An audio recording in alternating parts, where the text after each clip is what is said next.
আসসালামু আলাইকুম প্রিয় চতুর্থ শ্রেণীর শিক্ষার্থী বন্ধুরা। আশা করি তোমরা সবাই ভালো আছো। প্রিয় শিক্ষার্থী বন্ধুরা, আজকের ক্লাসে আমরা আলোচনা করব তোমাদের 118 পেজ আর হচ্ছে 119 পেজ। ঠিক আছে? আজকে আমরা এই দুটি পেজ নিয়ে আলোচনা করব। তো দেখো প্রিয় শিক্ষার্থী বন্ধুরা, এখানে 118 পেজে দেখো 2 নম্বর যে কাজটি রয়েছে, যোগ ও বিয়োগ করি। তো দেখো এর আগের ক্লাসে আমরা হচ্ছে আহ, তোমার হচ্ছে দশমিক ভগ্নাংশের যোগ এবং বিয়োগ করেছিলাম। ঠিক আছে? তো দেখো এটা হচ্ছে তোমাদের যোগ করতে হবে। তাহলে 8 আর 4 যোগ করো, কত হয়? 8 আর 4 যোগ করলে 12 হয়। 12 2 লেখো, হাতে থাকে 1। এই একটাকে কি করবো, তুমি এই 2 এর সাথে যোগ করো। 3 3 আর 1 যোগ করলে কত হয়? 4। তাহলে 4.2। আর দশমিকের নিচে হচ্ছে তুমি দশমিক লিখবা। ঠিক আছে? আচ্ছা, এরপরে দেখো 2 নম্বরে এখানে দেখো 3 থেকে 7 তোমাকে হচ্ছে এটা বিয়োগ করতে হবে। তো দেখো তুমি 3 থেকে 7 বিয়োগ করতে পারবে না, তাই তোমাকে 3 কে মনে মনে 13 ধরতে হবে। 13 থেকে 7 বাদ দাও, তাহলে দেখো 8 9 10 11 12 13 6। এই যে 6, হাতে থাকি 1, ওই একটাকে তুমি কি করবা? শূন্য এর সাথে যোগ করবা 1। তাহলে 2 থেকে 1 বাদ দিলে তুমি 1 পাবা। আর দশমিকের নিচে তুমি দশমিক দিয়ে দিবা। ঠিক আছে? আচ্ছা, তাহলে দেখো এরপরে দেখো এই কথাগুলো হচ্ছে তোমরা পড়ে নেবা। এরপরে দেখো এখানে আরেকটি যোগ রয়েছে। এখানে 8 আর 4 যোগ করলে 12 হয়। 12 2, হাতে থাকে 1, ওই একটা হচ্ছে তুমি 2 এর সাথে যোগ করবা 3। 3 আর 1 যোগ করলে 4। আর দশমিকের নিচে তুমি দশমিক দিয়ে দিবা। তাহলে 4.2। এরপর দেখো বিয়োগ। এখানে দেখো 3 থেকে 7 বিয়োগ করা যায় না, তাই তুমি কি করবা? 3 কে মনে মনে 13 ধরবা। 13 থেকে 7 বাদ দিলে কত হয়? দেখো 8 9 10 11 12 13 6। হাতে থাকি 1, ওই একটাকে তুমি কি করবা? শূন্য এর সাথে যোগ করবা 1। তাহলে 2 থেকে 1 বাদ দিলে 1। আর দশমিকের নিচে তুমি দশমিক বসায় দিবা। তাহলে 1.6। এরপর এগুলো হচ্ছে তোমরা পড়ে নিবা। তারপর দেখো 3 নম্বরে যোগ এবং বিয়োগের সঠিকতা যাচাই করি। তো দেখো এখানে আমাদের সঠিকতা যাচাই করতে বলেছে। তাহলে দেখো এখানে 1 নম্বর যেই যোগটি রয়েছে, এখানে দেখো পাশাপাশি আকারে যদি দেখি, এখানে দেখো 4 আর 6 যোগ করলে 10। 10 এর শূন্য, হাতে থাকে 1, ওই 1 তুমি কি করবে? 2 এর সাথে যোগ করবে 3। 3 আর 1 কে যোগ করলে 4। 4.0। ঠিক আছে? এরপরে দেখো এই যে 2 নম্বর, এখানে দেখো এখানে একটি যোগ দেখানো হয়েছে। ঠিক আছে? তারপর তোমাদের পাশে আরেকটি যোগ দেখানো হয়েছে। এটার কারণ হচ্ছে এই যে এখানে দেখো শুধু 8 রয়েছে, যোগ 4.5। তো তুমি যখন এই যে উপরে 8 আর 8 এর নিচে যখন তুমি হচ্ছে 5 লিখবা, মানে 4.5 লিখবা, তখন হচ্ছে এভাবে যোগ করা যাবে না। ঠিক আছে? তখন তুমি কি করবা? তুমি হচ্ছে 8 লিখে দশমিক শূন্য বসে তারপর হচ্ছে তুমি যোগটা করবা। তো দেখো আমরা যদি এই যোগটা একটু খেয়াল করি, তো এখানে দেখো প্রথমে হচ্ছে 8 লিখবা, তারপর দশমিক শূন্য বসিয়ে তোমাকে ওই যোগের কাজটা শেষ করতে হবে। তাহলে দেখো 5 আর 0 যোগ করলে 5। ঠিক আছে? তারপর দেখো এখানে 8 আর 4 যোগ করলে কত? 12। তো এখানে তোমার 12 হবে। হ্যাঁ, এখানে ভুল হয়েছে, 12 হবে। তাহলে 12.5। ওকে? আচ্ছা, এরপরে দেখো 3 নম্বর।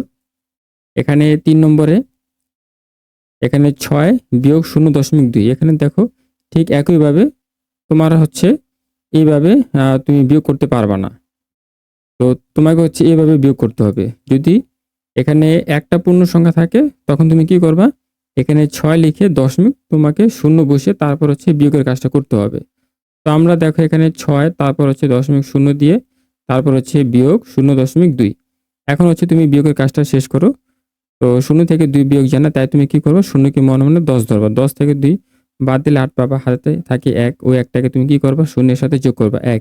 তাহলে 6 থেকে 1 বাদ দিলে 5 পাবা। তাহলে এখানে আমরা পাচ্ছি 5.8। আর এখানে দশমিকের নিচে তুমি দশমিক বসায় দিবা। ঠিক আছে? আচ্ছা, এরপরে দেখো 4 নম্বর। 4 নম্বর এখানে হচ্ছে তোমার 3.6 বিয়োগ 2.8। ঠিক আছে? আচ্ছা, তাহলে দেখো এখানে দেখো কি সমস্যা রয়েছে। এখানে 3.6, তারপর হচ্ছে 2.8। তাহলে দেখো 6 থেকে 8 বিয়োগ জানা, তাই তুমি কি করবা? 6 কে মনে মনে 16 ধরবা। 16 থেকে 8 বাদ দিলে কত থাকবে? দেখো 9, 10, 11, 12, 13, 14, 15, 16, 8 থাকে, হাতে থাকে 1, ওই 1টাকে তুমি কি করবা, এই 2 এর সাথে যোগ করবা 3, 3 থেকে 3 বাদ দিলে 0, তো তোমাকে এখানে 0 কিন্তু দিতেই হবে, ঠিক আছে? 0.0 দিতে হবে। তুমি যদি 0.0 না দাও তাহলে কিন্তু তোমার এই অঙ্কটা হবে না, ঠিক আছে? তাই তোমাকে এখানে পাশে দেখানো হয়েছে, হ্যাঁ? পাশে এই অঙ্কটা দেখানো হয়েছে। তোমাকে 0.0 দিতেই হবে। তো এই যে পাশের এই পড়াগুলো তোমরা হচ্ছে পড়ে নিবা, হ্যাঁ? আচ্ছা, তাহলে দেখো প্রিয় শিক্ষার্থী বন্ধুরা, আমরা 118 পেজ মোটামুটি একটা ধারণা নিয়ে নিলাম। আচ্ছা, এরপরে দেখো 119 পেজে দেখি পারি কিনা।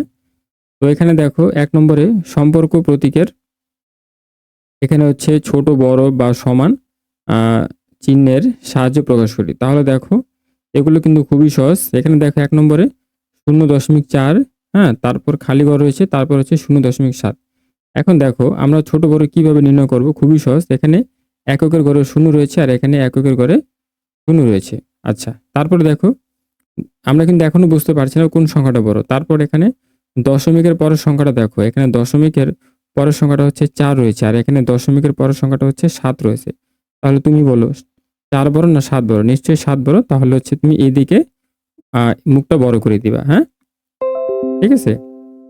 আচ্ছা, এরপর দেখো, এরপর হচ্ছে এখানে এককের ঘরে 5 আছে আর এখানে এককের ঘরে 6 আছে। তাহলে তুমি নিশ্চয়ই বুঝতে পারছো, তাহলে এই 6.5 এটা হচ্ছে বড়। তাহলে এদিকে মুখটা বড় করে দিবা।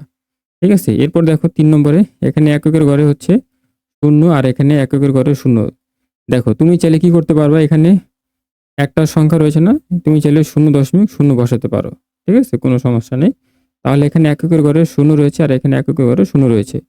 তারপর দেখো এখানে দশমিকের পরে 1 রয়েছে আর এখানে দশমিকের পরে 0 রয়েছে। তাহলে তুমি মনে মনে ভাবছো তাহলে আমাদের এই সংখ্যাটি বড় হবে। এই সংখ্যাটা বড়। এরপর দেখো এখানে, এখানে হচ্ছে আমরা এখানে দেখো শুধু 11 রয়েছে। তুমি চাইলে এখানে 11 এর পরে 0 বসাতে পারো, কোনো সমস্যা নেই। বুঝতে পেরেছো? তাহলে দেখো এখানে দশমিকের আগে 11 আর এখানে দশমিকের আগে 1। তাহলে তুমি নিশ্চয়ই বুঝতে পারছো আমাদের এই সংখ্যাটা বড়। তাহলে আমরা এদিকে মুখটা বড় করে দিব। তারপর দেখো এই যে এখানে 10/5, তো তুমি চাইলে এটা এইভাবে লিখতে পারো। এখানে হচ্ছে তুমি প্রথমে 5 লিখবা, ঠিক আছে? তারপর 5 এর আগে দশমিক দিবা। তারপর হচ্ছে এই 0 হচ্ছে দশমিকের আগে নিয়ে আসবা। ঠিক আছে? 0.5। তাহলে দেখো 0.5 সমান 0.5, দুইটাই কিন্তু সমান, তাই এখানে সমান চিহ্ন ব্যবহার করা হয়েছে। এরপর দেখো 0.7, তারপর হচ্ছে 10/3। তাহলে এই দুইটার ভিতর থেকে কোনটা বড় হবে? দেখো আমরা জানি যে 10/3 হচ্ছে তোমার সমান এটা হবে। দেখো প্রথমে 3 লিখবা, তারপর হচ্ছে 3 এর আগে দশমিক বসা, তারপর হচ্ছে এই শূন্যটা এই যে দশমিকের আগে বসাবা 0.3। তাহলে 0.3 বড় না 0.7 বড়? নিশ্চয়ই 0.7 বড়। তাই চিহ্নটা এভাবে বড় দেওয়া হয়েছে। ঠিক আছে? যার দিকে বড় হবে তার দিকে মুখটা করে থাকবে। ঠিক আছে? আচ্ছা, এরপরে দেখো 7 নম্বরে এখানে 0.1 খালি ঘর 10/3। তাহলে এই যে এটা বড়, এটা মানে হচ্ছে তোমার 0.3। ঠিক আছে? 10/3 মানে 0.3। তাহলে 0.1 থেকে 0.3 বড়। এরপর দেখো যখন লব আর হর একই সংখ্যা থাকবে তখন কিন্তু তোমাকে ভাবতে হবে যে এটা কিন্তু 1। ঠিক আছে? তো 1 সমান 1, তাহলে এটা সমানই হবে। আচ্ছা, এরপরে দেখো 2 নম্বরে কি বলেছে, গণিত বইয়ের দৈর্ঘ্য প্রস্থ পরিমাপ করে দশমিক ভগ্নাংশে প্রকাশ করি। তো তোমার যে গণিত বইটা রয়েছে তুমি স্কেল দিয়ে কি করবা, দৈর্ঘ্য পরিমাপ করবা আর হচ্ছে প্রস্থ পরিমাপ করবা। ঠিক আছে? তাহলে হচ্ছে তুমি মাপটা পেয়ে যাবে। এখানে যে যেমন আছে তোমাকে যে তেমনই লিখতে হবে তা না, তুমি তোমার মাপ ঠিক রেখে তুমি হচ্ছে এখানে সংখ্যাগুলো লিখে রাখবা। ঠিক আছে? এখানে দৈর্ঘ্য হচ্ছে 25.5 সেন্টিমিটার আর প্রস্থ হচ্ছে 20.2 সেন্টিমিটার। ঠিক আছে? তুমি হচ্ছে তোমার বইয়ের মাপ নিয়ে জাস্ট এখানে সংখ্যাটা লিখে রাখবা। এখানে হচ্ছে কম বেশি হতে পারে, কোনো সমস্যা নেই। আচ্ছা, এরপরে দেখো 3 নম্বরে 0.8 এবং 0.2 এর যোগফল নির্ণয় করো। তো এখানে দেখো 0.8 সংখ্যাটি 8টি 0.1 নিয়ে গঠিত এবং 0.2 সংখ্যাটি 2টি 0.1 নিয়ে গঠিত। সর্বমোট 0.1 রয়েছে। 8 যোগ 2 সমান 10টি। তাহলে আমরা যদি যোগ করি তাহলে হচ্ছে আমরা এখানে 1 পাই। ঠিক আছে? আচ্ছা, এরপরে দেখো 4 নম্বরে 1.9 এবং 0.6 এর বিয়োগফল নির্ণয় করি। তাহলে দেখো এখানে 1.9 সংখ্যাটি 19টি 0.1 নিয়ে গঠিত এবং 0.6 সংখ্যাটি 6টি 0.1 নিয়ে গঠিত। তাহলে 1.9 এবং 0.6 এর পার্থক্য 19 থেকে 6 বাদ দিলে তুমি 13 পাবা। তাহলে 13টি 0.1 নিয়ে গঠিত। তাহলে 1.9 থেকে 0.6 বাদ দিলে তুমি হচ্ছে 1.3 পেয়ে যাবা। বুঝতে পেরেছো? খুবই সহজ, বুঝতে পারলে খুবই সহজ। এরপরে দেখো আমরা যদি 5 নম্বর দেখি, 5 নম্বর বলেছে নিচের খালি ঘরগুলো পূরণ করি। তাহলে এখানে দেখো প্রথমে হচ্ছে আমাদের যোগ করতে হবে। তাহলে 8 আর 6 যোগ করলে কত হয়? 14। 14 4 হাতে থাকে 1, ওই একটাকে তুমি কি করবে? 2 এর সাথে যোগ করবে 3।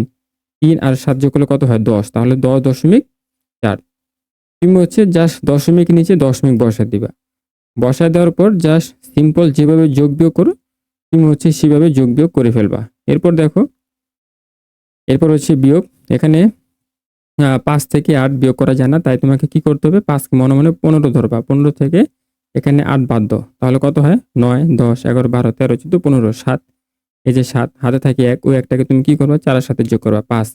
7 থেকে 5 গেলে 2 আর দশমিকের নিচে তুমি দশমিক বসাই দিবা। তাহলে 2.7। ঠিক আছে? আচ্ছা, তাহলে প্রিয় শিক্ষার্থী বন্ধুরা, আজকের ক্লাসটি আমাদের এই পর্যন্তই রইল। তো পরবর্তী ভিডিওতে আমি তোমাদের পরের অঙ্কগুলো নিয়ে আলোচনা করব। ঠিক আছে? তাহলে আজকে এই পর্যন্তই। দেখা হচ্ছে পরের ভিডিওতে। সে পর্যন্ত ভালো থাকবে। ধন্যবাদ সবাইকে।